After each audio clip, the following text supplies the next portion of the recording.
Hi, I'm Sarah-Jayne and today I'm going to be telling you about my inquiry: in what ways do art-based journaling and reflective practices support educator well-being?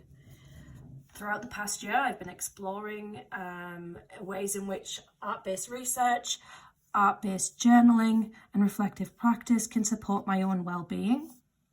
Throughout this process, I've been creating my own artwork, my own journal pages, and exploring how I feel during that time. What I have found is that the best way for me to do this is to follow a process. At the beginning, I just began by picking whatever came to mind, and then I'd create a piece of work, a journal page of work, and that was it. And then I'd move on to the next one, and then I'd go back and be like, hey, what was I thinking at that time?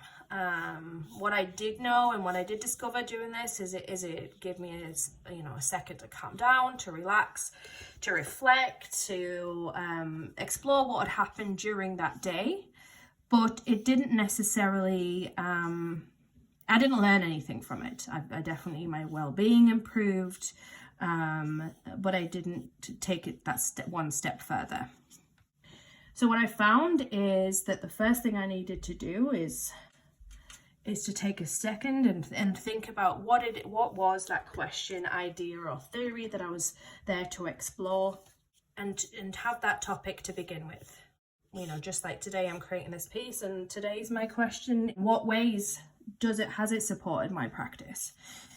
Well, it's definitely, reflection is one of the biggest pieces for that. So if we begin at the beginning and we think about that idea, theory, or problem that we're looking at, and then we take the time to create an art page, a journal reflection, that could be lots of different ways of going about that. I particularly like drawing and painting. That's what my background is.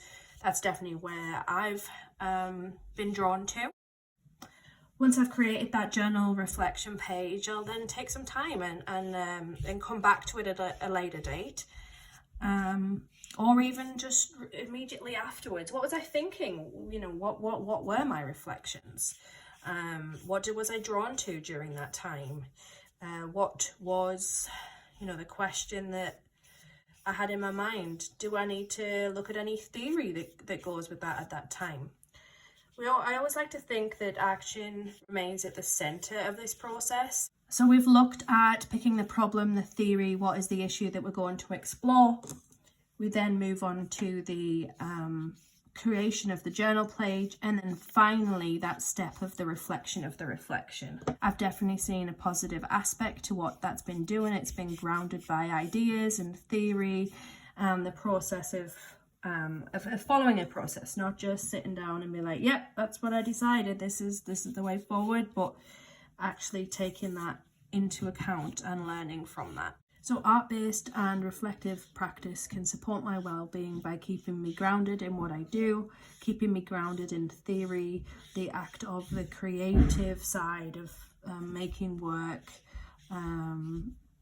To me is positive. It's taking something I love and exploring those ideas that I have in my head at that time, and being able to take that forward and learn from it.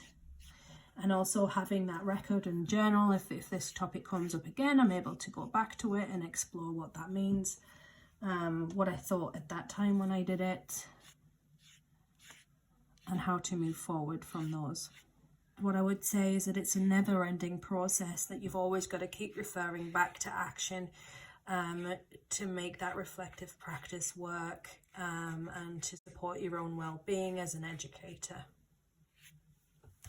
Thank you.